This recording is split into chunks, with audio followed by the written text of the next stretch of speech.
Does that mean that you are literally attracted to everybody? Of course not. Okay. I might be. But Really? Even Donald Trump? Okay, fine. I'm not. Okay. Right. We don't fuck Donald Trump.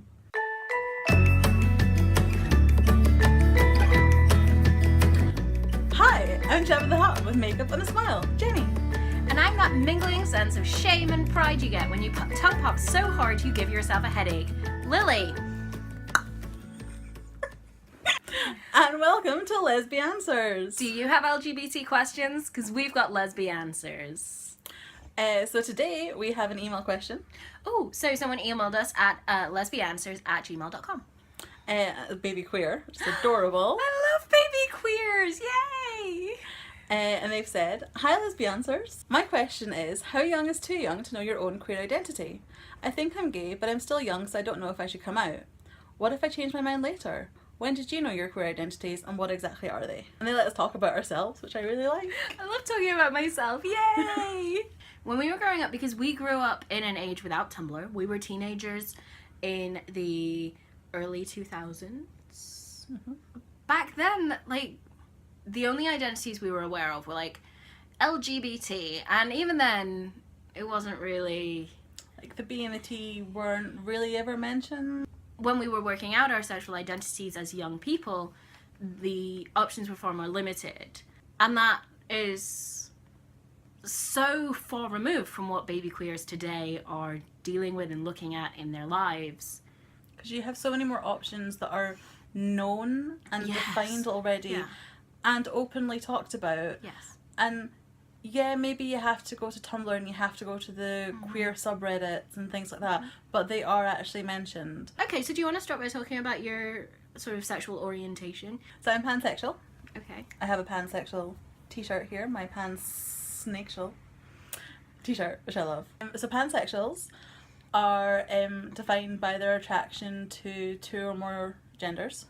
I'm attracted to people no matter what their gender is. Okay, so there's the potential to be attracted to any gender. Yes. And that's where the pan in pansexual comes from, right? Because that means everything. Yes. Okay. There's a lot of crossover with bisexuality. Okay. And there are, like, many people that either sort of go between one or the other or choose to define pansexual as attraction to, like, male, female, and other. Mm-hmm. Whereas for me, it's regardless of gender. Because So would you say that gender is not at all a factor in your attraction to someone? for me, the initial attraction has absolutely nothing to do with how they identify in their gender and what might be in their pants. Okay. So what about you? So I identify as a lesbian. My attraction is, I would say, exclusively to women, but it's more that it's exclusively to people who have what I would call a feminine energy.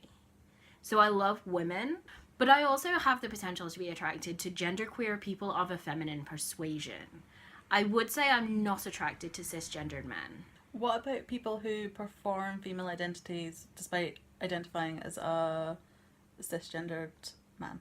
Are you talking about drag queens? I might be talking about drag queens. Are you asking would I fuck a drag queen?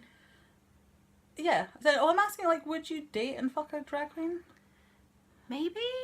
So I'm a lesbian because I'm sexually and romantically attracted to women, but some people would say that I'm bisexual because I have been attracted to a man before and because I have the potential to be attracted to genderqueer or non-binary people. But for me, the word lesbian is the most comfortable, and that's the one I use. I think one of the important things, and we've said this before, is to know what's comfortable with yourself and to not be afraid to change that. Yes. What's true in the moment is true in the moment. Yeah. And when you declare, this is who I am, this is how I feel, you are not necessarily declaring, this is who I am and this is how I am committing to feeling for the rest of my life. And I know that's when it gets scary, because if you come out to people and you say, hey, I'm a lesbian. Right. And then a year or so later you go, actually, I think I'm pansexual. Right. There can be a feeling that, like, well, you were wrong before, you might be wrong again. Or the idea that you're pretending in some way. Yeah. So when I was younger, I knew what bisexuals were. I was fairly certain I was one, and that was fine. And I used that label for most of high school. And then about the time I went to uni, someone used the word pansexual and gave a textbook definition of it, and I was like, holy shit, that's what I am. Right. I'm pansexual. Yeah. And that was fine, and that doesn't invalidate what I felt before. And I could go back to using that if I felt it fit, and that would be fine.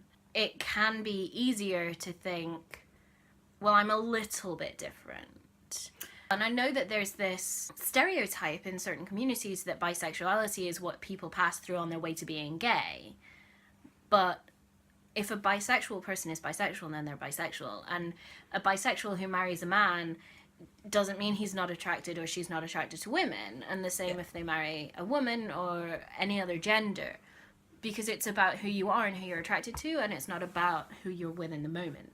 Like, you're not a vegetarian just because you ate a salad. Vegetarian. You're disgusting. Yeah. Another thing I'd like to point out here is that it's okay to use other language in different contexts.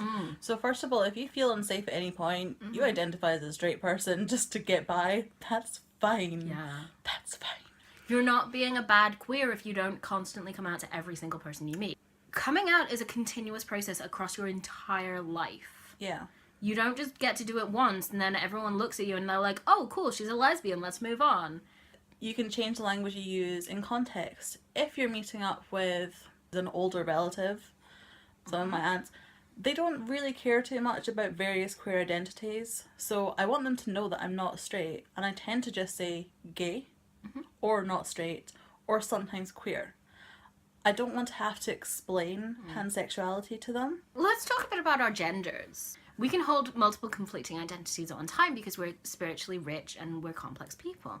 So I have an identity as a cisgendered woman, and at the moment in my life, I'm having a lot of fun exploring this extremely feminine side of myself where I'm wearing a lot of makeup and I wear a lot of skirts and I wear earrings, and I love that right now. A very performative aspect. It's so performative.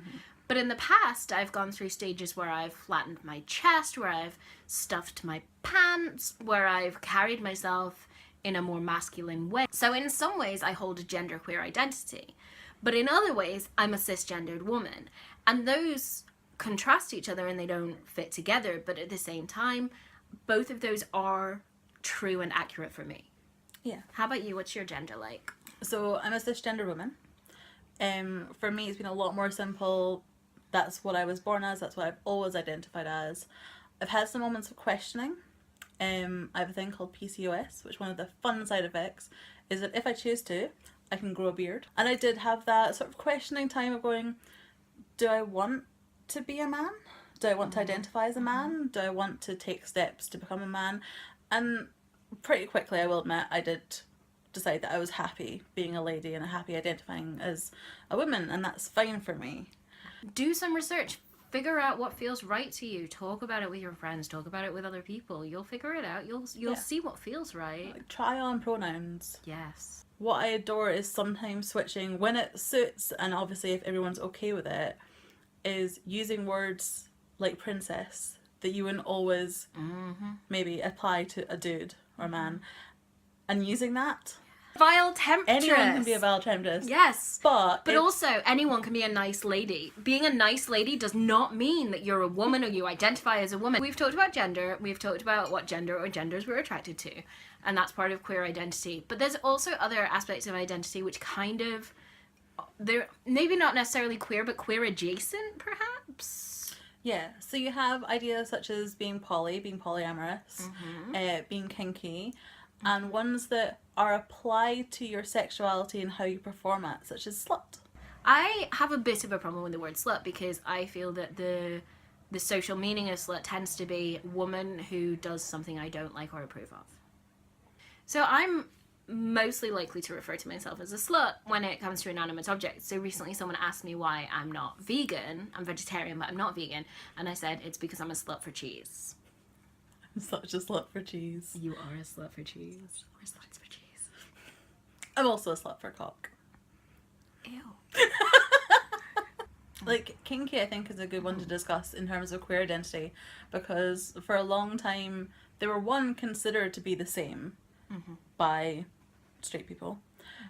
But to, like, places that kink happened was a physical space where people who were queer could meet up because it was safe, because there would be like a password to let you in, because you had to be known to the group, and therefore it was a safe space where you could just be queer while around you people were being kinky. You can identify as an ambigender, demisexual, bi-romantic lesbian if that's what works for you. But if it's not working for you, like, ditch it. Yeah. Don't just stick to a label just because it once applied to yourself and then make you fit that mold. You've got the internet, which means you have a level of anonymity that allows you to kind of try on stuff for a while, and if it doesn't work out, you can abandon that entire online identity and just pick a new email address. That's fine. And don't be in a hurry to come out, little baby queer, because you will have a lifetime to come out, figure yourself out, and what you are can be true in the moment, but it's not necessarily going to be true in a year, 5 years, 10 years. So take your time. Only tell the people who really need to know. Yeah. Find safe places, find safe people, use them as a sounding board. Yeah. And remember, little baby queer, we love you. We do. Because we love all our baby queers. And if you have more questions, you can come to us for these answers or for other answers. And you can send us your questions by emailing lesbianswers@gmail.com. Or tweet us at Lesbianswers. Or just use the hashtag Lesbianswers and we'll check that. And remember to have a fabulous week and make good choices, and we'll see you again next week. Bye! Bye!